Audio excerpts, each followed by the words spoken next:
All right. Let's see what we can do here. So, to anyone listening, you're probably not going to know this, but obviously, Paramount does not like people using their stuff. And I don't know what they did, Ben, but I got a message. All of a sudden everybody dropped out of the chat, and yeah, it was interesting. But got a message saying that my content has been removed for copyright or whatever the fuck. It's all good. It's all good. I really don't care. Again, like I said, I'm kind of over this whole thing. I'm kind of done with it. I'll just say this: I believe it's a couple things. Just going off memory of this fucking thing, this piece of shit fucking documentary. Couple things that I noticed personally was, for one, it pissed me off that they threw the racial politics. That's just me. That's my gig. I don't like the fact that they decided to throw racial politics into this fucking thing. Um, that's not right. I believe it's at about 32 minutes and 30 seconds or something of that nature within that first episode, which I didn't get to because apparently they decided to fucking nuke me for that. But in that, we do see muzzle flashes coming out of 135, or what seems to be muzzle flashes coming out of 135. We also get an image that I showed a week ago, I think it was, of paddock, of what looks like paddock. And I can actually show that. I'll do as much as I can here. I'll use and that's why last time I didn't show the thing. I just showed this trailer because this is public. It's on YouTube. They can't really do much about it. Vegas. Within this trailer, we see, I don't know where it's at though. It's the problem. I probably have to watch through this whole thing to get to it. But within this trailer, I'm going to play it. I'm just going to turn sound down. Within this trailer, we see what looks like Paddock standing in a window. And originally, I was going through debunking that, basically saying that it's not possible in the window that they had that picture of that person. It might be possible because what they say later, they have a detective, I don't know, Balanek or one of these guys, come on here, and he starts talking about how they had footage from inside the room, right? I mean, he doesn't say in that exact. So what he says, right, is, and I'm trying to watch this while I'm talking, so this is kind of complicated here. But what he says is, oh, there it is. There's what we think is Paddock. Let me see if I can get back to this. Wherever it is, it's here somewhere.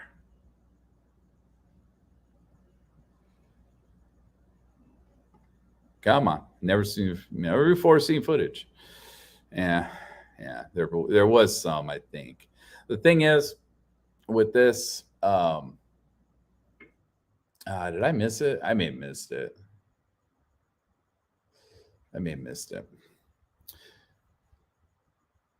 Yeah, I may have missed it. Where was he? It was around here somewhere, I thought.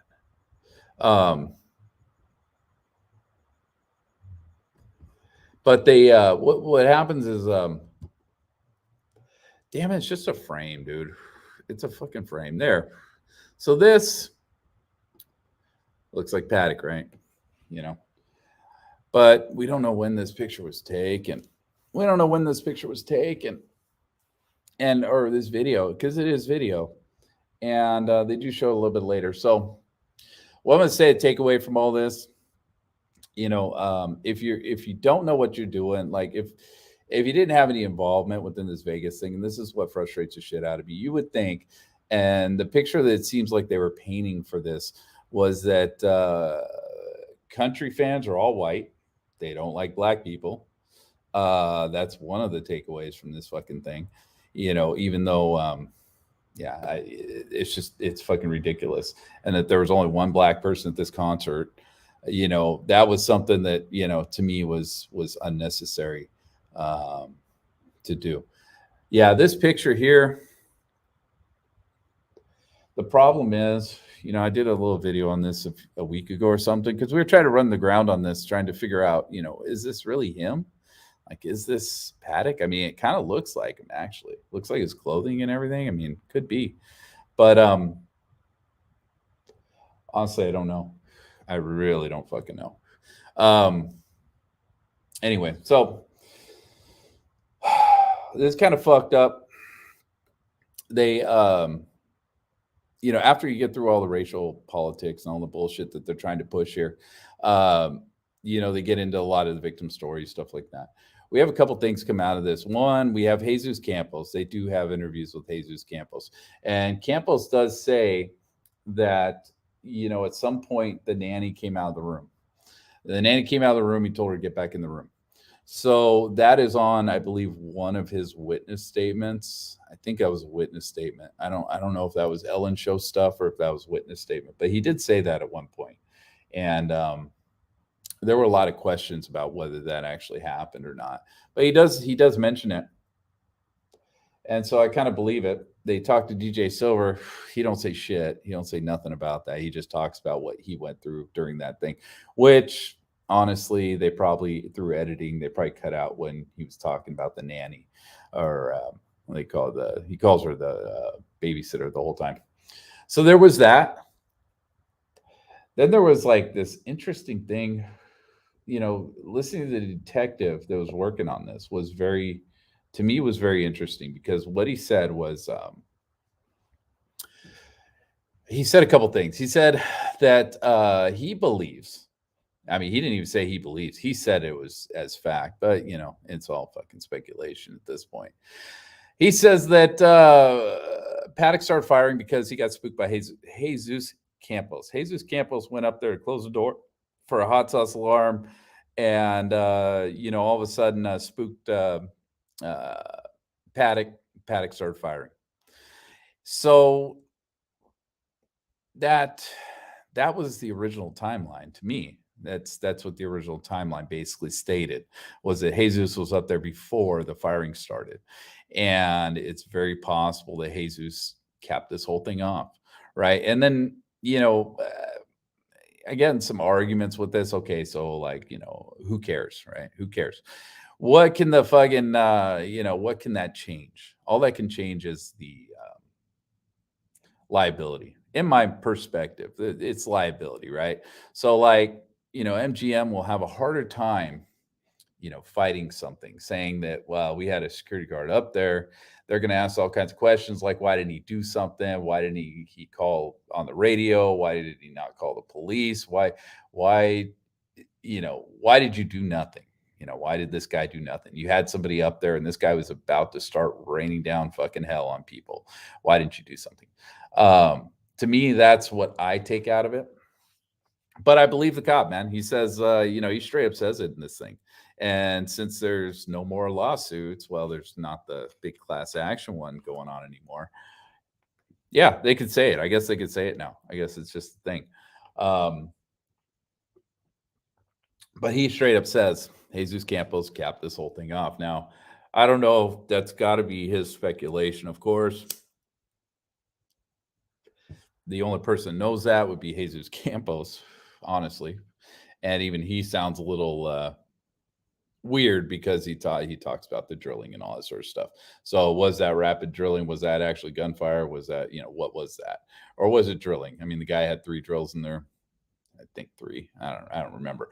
But I think he had 3 drills in that room. So yeah, it's possible it was drilling and not actual gunfire. And the first gunfire, it's possible that it was at Jesus Campos. I mean, that's what this guy makes it sound like. So, then after that, it would have been go time out the window. So that's something he said.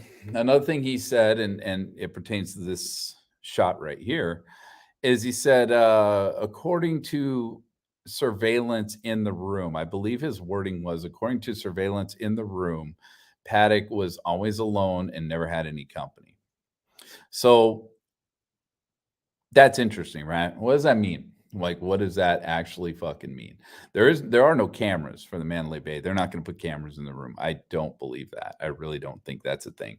I don't think they're hiding cameras in the thermostat, shit like that. Yeah, they got motion detectors, stuff like that, of course. And maybe they were trying to run through that, trying to figure out stuff. But no, this guy said, according to footage from inside the room days prior, this guy never had any company.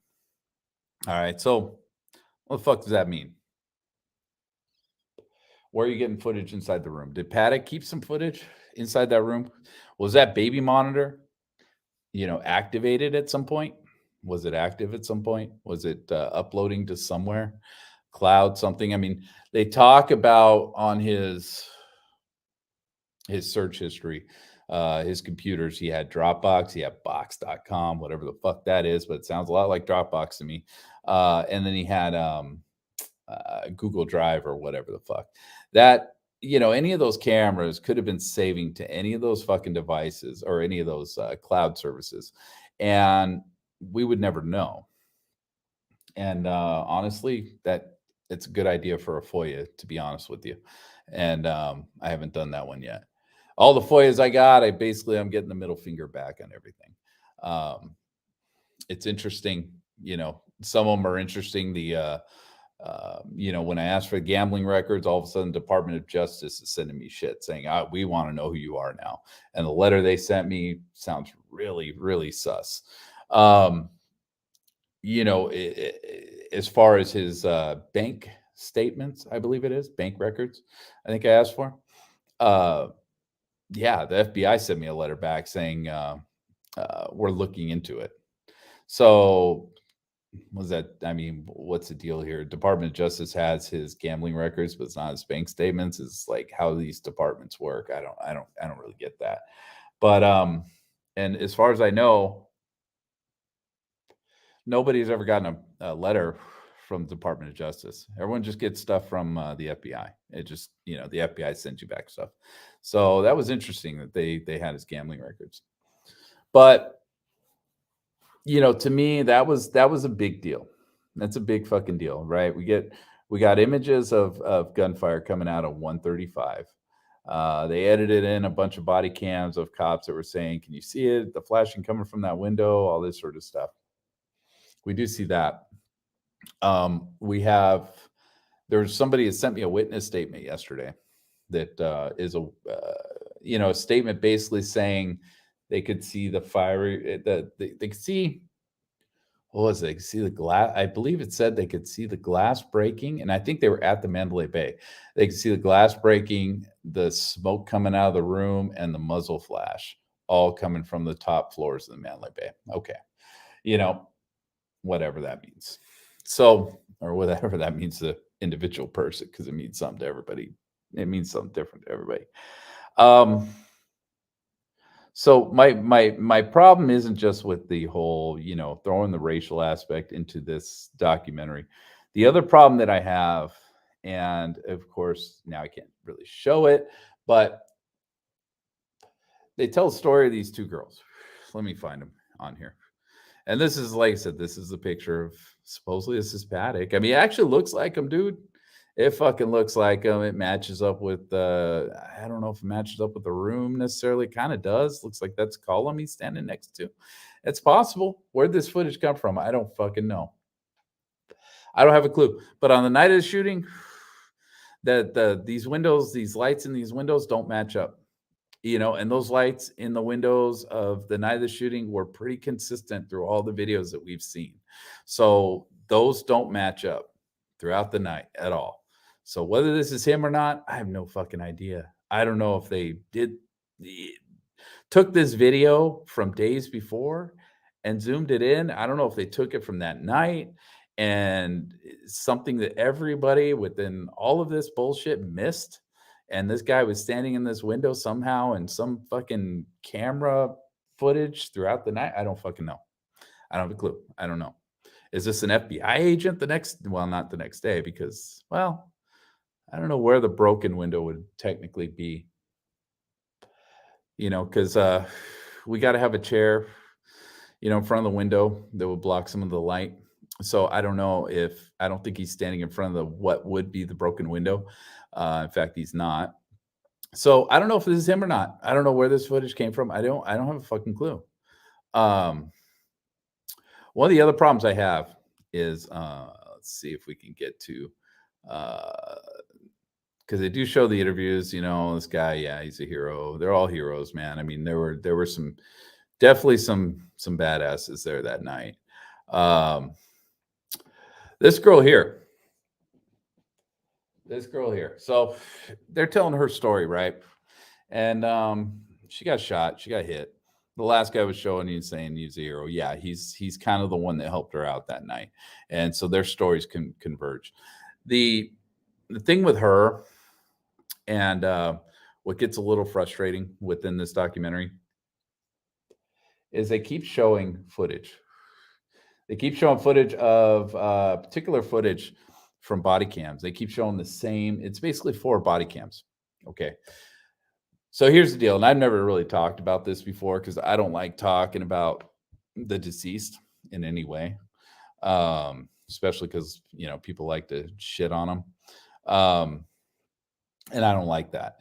But what ended up happening in this documentary, and you'll see this, as you watch it, um, is they keep showing footage from these body cams. They keep showing a particular person in these body cams that kind of has some characteristics of this girl. It's very similar, but it's not her because I know exactly who it is. I know exactly who that person is, and they died.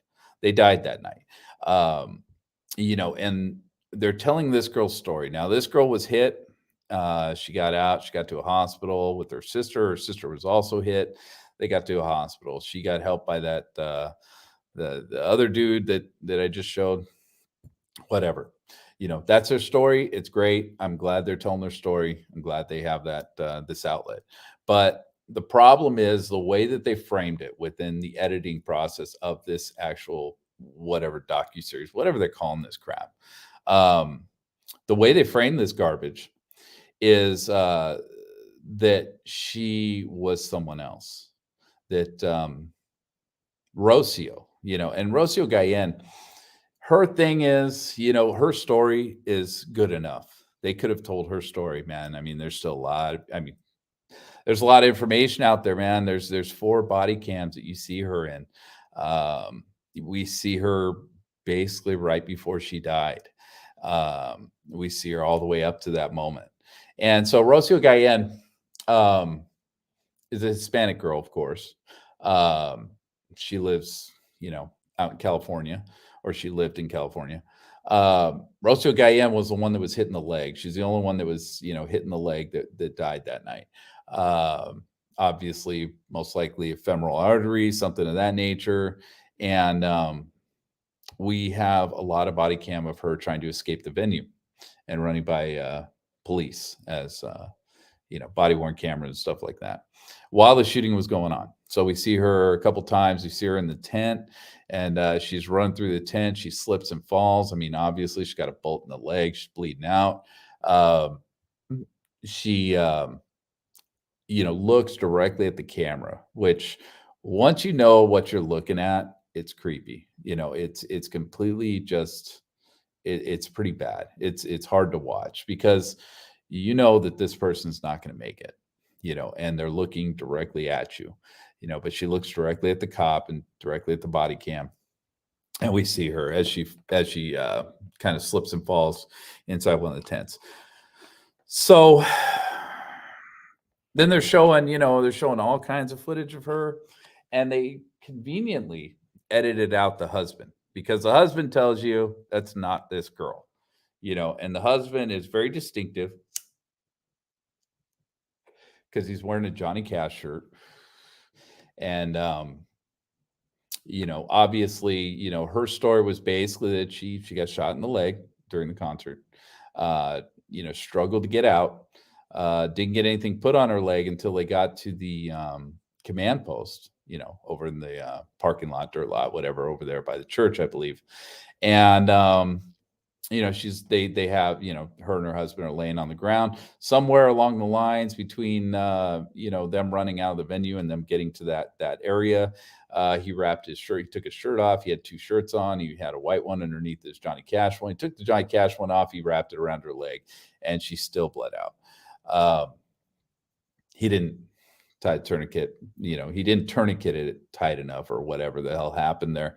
Or she just lost too much blood at that point. And either way, this guy's got to live with that the rest of his life. That's fucked up. The kids have a charity in her name. I believe it's called the Just Breathe organization. And I believe it's for victims of, things like this. And that's the story that they were telling in video, but it's not the story that they were actually telling. What they were telling was this girl's story. And it's fucked up to me. And again, it's hard to explain, but to me, it's just fucked up because this is a person who died that night, and you're using subterfuge in editing to make it seem like it's this girl that lived that night. So you're basically taking, and if you imagine that you're, someone's family member, you're a family member of that girl, and you're watching this video, and they're talking about this girl here. And they're showing multiple videos, they're trying to show that this is the path of this girl, basically, is what the idea there was. It's deceptive editing. And you'd be pissed off. You'd be really pissed off, man. It's like, that's my mom, dude. And you're saying it's this girl, dude. My mom died that night, and you're saying it's this girl that lived. I mean, what the fuck, dude? That's bullshit. So that's wrong. To me, that's wrong. That's fucked up. That's just really fucked up. Then you have the the guy who likes, mentioning he's black in a country concert, and it's weird for him to be listening, whatever. All that bullshit. That guy, he ends up on Reno Avenue in front of the apartments over there. I believe it's Reno. And he ends up over there in front of the apartments, with that mess that was going on over there that we see in all the body cams. There's a lot of body cam footage of that area and of him. And he's over there getting helped out. He got shot in the shoulder, I believe. And that's a story that went around quite a bit. His story was one that a lot of people covered. But as he's sitting there on the ground, I'm looking behind him, and there's a girl that didn't make it. Right? Lady that just, she got shuttled in the ambulance. I don't know if she made it to the hospital. She didn't make it to the hospital, but she didn't make it. And I mean, I could be wrong. I could be completely fucking wrong. But there's a person with those same characteristics, and I'm not sure which one she is. I don't know who she is. I don't know her name. But there's a person with those exact characteristics that was because I never went into, I meant to do it, but I never did. But there's a person who died, shot in the same spot as that lady, and wearing the same clothes as that lady. And that's in the autopsies. So maybe it's a huge coincidence, maybe that's not who that is, but you're showing a video of a guy who survived, and you're making it all about this guy that survived, when there's a person in the background that didn't. And to me, that's just that's messed up. I want to hear your story. That's great, dude. I really do. I'm glad these people are all telling their stories. I'm glad they had someone to tell their stories too. But that bothers me. That really bothers me. That you didn't even mention the fact that this person in the video that you're showing to show this guy, on the ground having, being helped by this, white cop, that he had to mention. That's the other thing, later he mentions, this white guy comes running up to me. It's like, dude, why'd you have to say that? Why is that such an issue to you? Because it's only to you that's an issue. And that shit should have been edited out, because it just tunes me the fuck out when, people start throwing the racial politics into everything. But as he's sitting there getting helped on the ground, there's a lady behind him. A lady behind him is not going to make it. She does get into an ambulance, and as she's getting into the ambulance, she says, I'm having a hard time breathing, And she ends up in an ambulance. That ambulance didn't leave for quite a while either.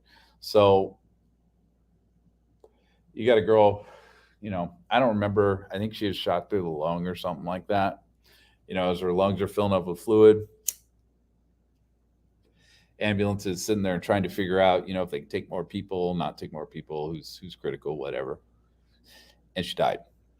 And at least, like I said, it's either a major coincidence that somebody was shot in the same place with the same clothes on, ended up at a hospital, or I'm right. I don't know either way. But to me, it's just fucked up. And what it says to me, what this whole thing says to me, is that somebody didn't do their research. These people made a documentary not knowing what the fuck they were talking about. And it doesn't take a lot of research, right? I mean, I don't do that much, man. I'm not crazy, dude. I'm not insane. I watch these fucking videos, I do. But these guys are showing the videos that we're watching. And as they're showing them, I mean, you'd think they would at least watch them and figure out what the fuck is going on in these videos and not just fucking spew this shit out, and tell whatever stories they want to tell. Because to me, it's just, that's a huge fucking amount of disrespect, man. You're showing people that died that night, but you're pushing this story, this narrative of somebody who lived. That's fine. But at least acknowledge, hey, some people didn't make it. I'm extremely lucky to have made it. At least acknowledge that. But you're not. It's all about, my story.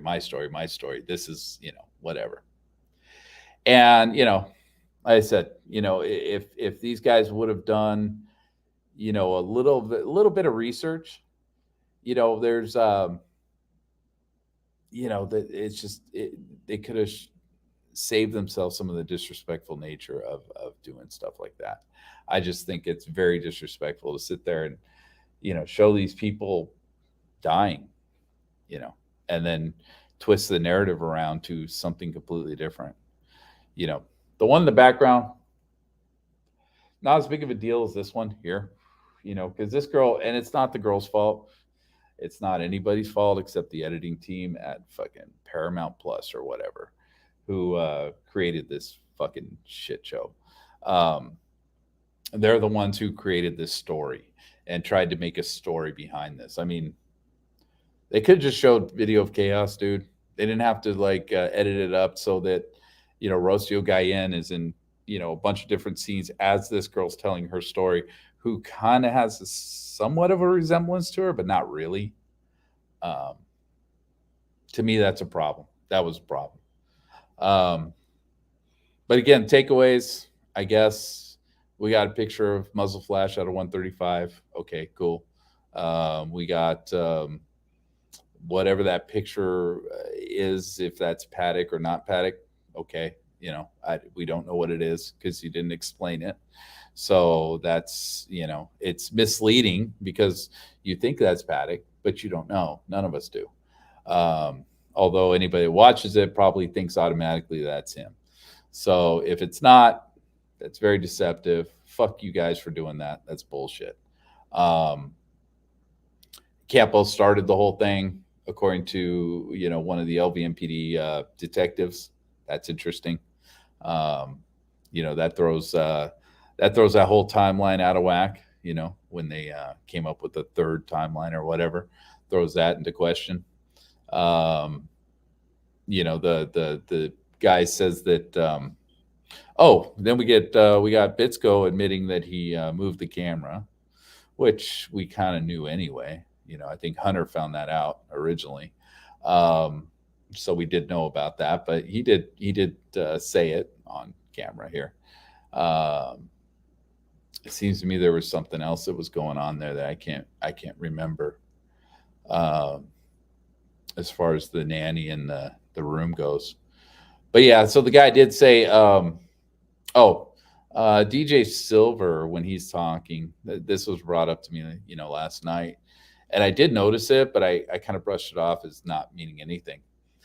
He says that they found out later that the shooter had all the rooms surrounding their rooms, right? So he had the 129 room, 130 room. The nanny was in 130. The child was in 129. Um, but he made that statement, and I brushed it off as well. He's just being rhetorical there. But if you want to take that in literal fashion, that's a problem. That's a serious problem with everything. And then, and I believe her name was Jenna, was the babysitter. So when they're talking about that name, Jenna Purdue, I'm wondering if that's her. I don't know. I have no idea. Um, when we hear that on the body cams, the yeah, and then like I said, he mentions that they have footage from inside the room on days prior. I don't know where that came from. I don't know what that means. I don't know if they're talking about the surveillance footage from the top of the roofs of these buildings, looking down on that. If they were able to see that, which I don't think during the day you'd be able to see anything anyway. I think only at night you would. Um, so if that's the case, then okay, he didn't have any company at night. Okay. Yeah, whatever, dude. You're not going to see inside. I don't think you're going to see inside that building, even with with those cameras, because that building's just a giant mirror. So I don't think you can see from the outside. But he said, from surveillance inside the room is the way I think he put it. What does that even mean? Like, what the fuck does that mean? Like, the only thing I could imagine that he would have had set up inside that room is that baby monitor, because that wasn't used the night of the shooting. But at least, they said it wasn't plugged in. Um, but that thing, the monitor for it, the actual monitor that comes with it, looks like a, old Nokia cell phone or something like that. I mean, it's just a little one piece, little piece of shit. That's sitting on the counter during the breach, and it's sitting on the counter in front of the ANRAN monitor. So it's kind of interesting that the ANRAN was functional, that was working, but you have the monitor for the baby monitor sitting next to it and supposedly not functioning. But those baby monitors, I mean, it was fairly new technology to use the cloud on those things back in 2017 on that particular brand of monitor, the Baby Sense. But it was a possibility if you paid for I think the lowest one. I don't think did it. I think the middle one and the expensive one, I believe those actually, because we looked it up, I believe those actually did have cloud services. I don't know if you had to pay an extra fee for them or what or how it worked, but supposedly those did. And so it's not beyond the realm of possibility that Paddock had that running, but obviously there's no evidence of it. So I think, I don't know. Again, I don't think I'm going to do this anymore. I think I'm kind of done. I'm tired of this. Things like this just piss me off, and this is totally not right. And this whole documentary was fucked up. And considering we're going on 5 years tomorrow, I don't know, man. I'll say the only thing, like, with me is, whatever's buried is buried. It's buried pretty fucking deep, and it's going to be very hard to get anything at this point that's going to matter, I'm guessing. But to me, the most important part of this whole thing, the most important thing that anyone can figure out or find that would make everything, make sense, would be to find out who Paddock was. Who is Paddock? How do you get his money? They have I believe, I don't think they had the interview in here. I was watching a YouTube channel that had a interview with, oh God, Aaron Rouse or whatever, saying that, oh, the stressors.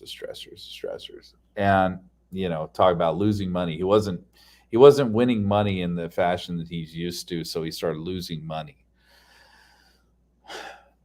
This guy wasn't poor, dude. I mean, he had more money in his bank than I'll probably ever have in my bank account.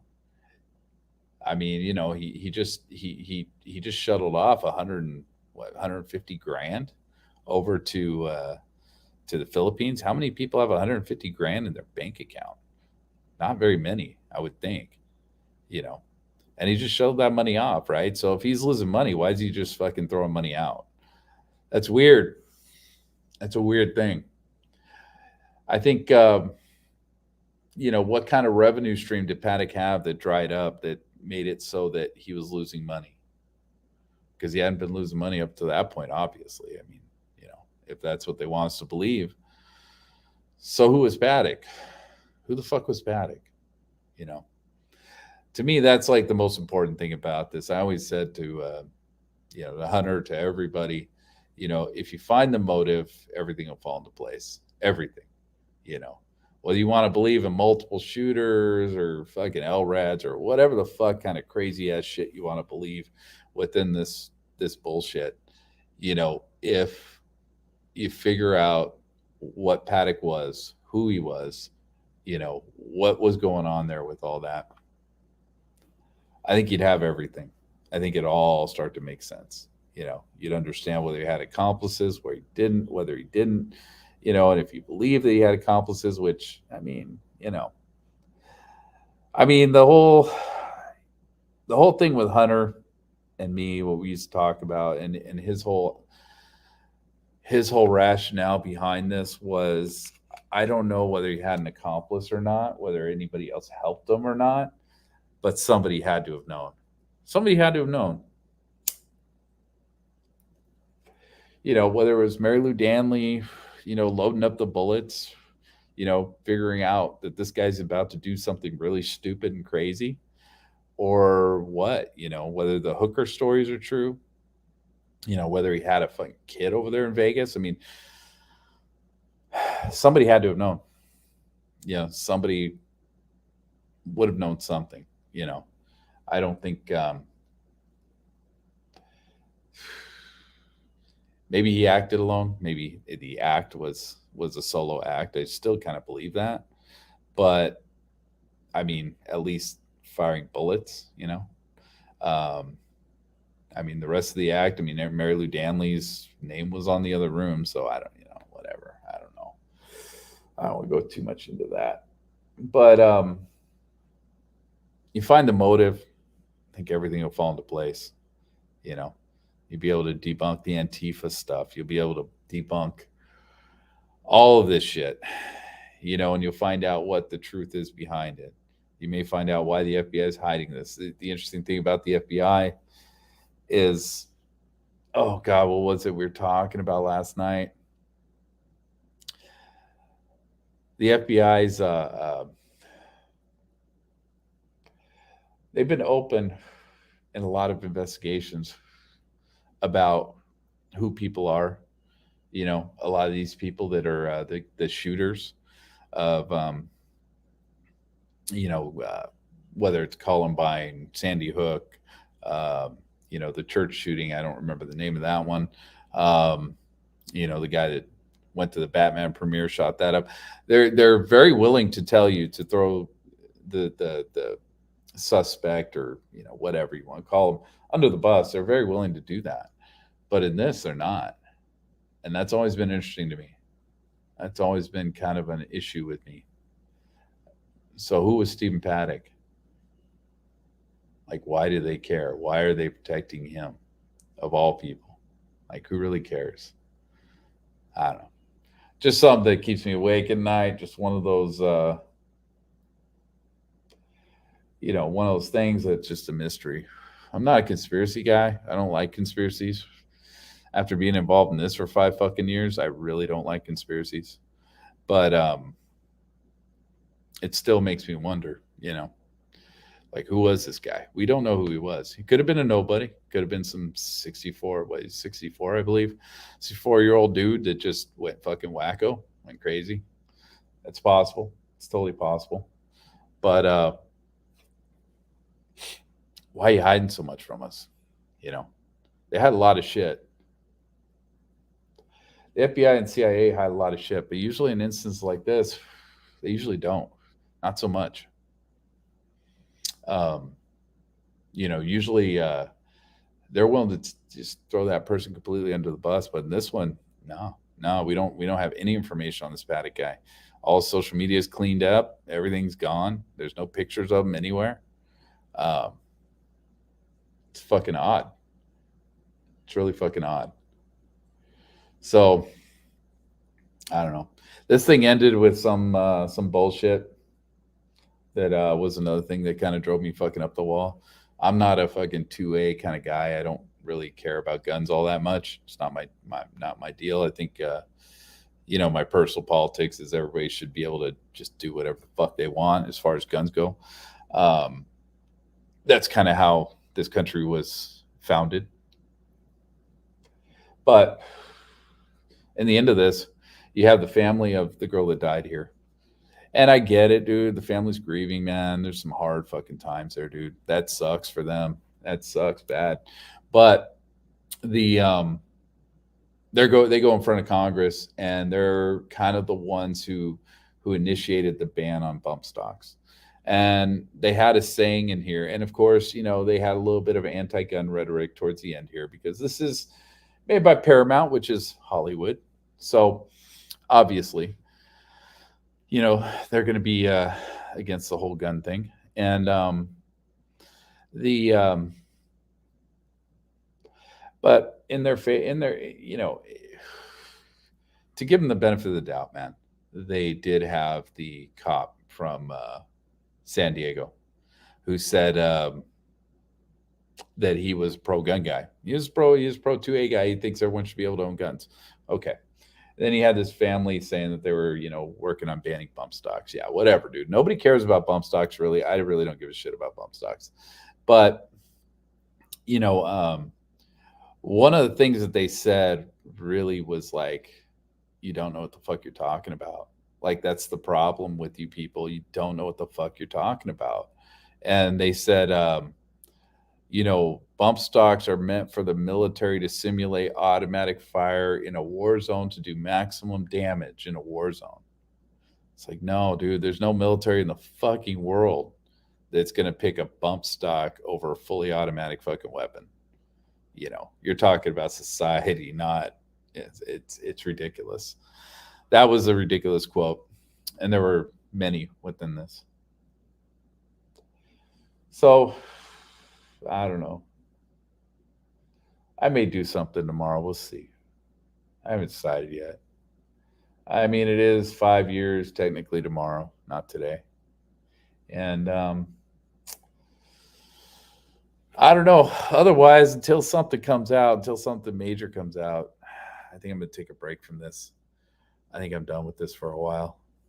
This is, I don't know. It's been 5 years of frustration, aggravation. I don't fucking need anymore. So, with that, everybody have a good night. And maybe I'll see you on the next one.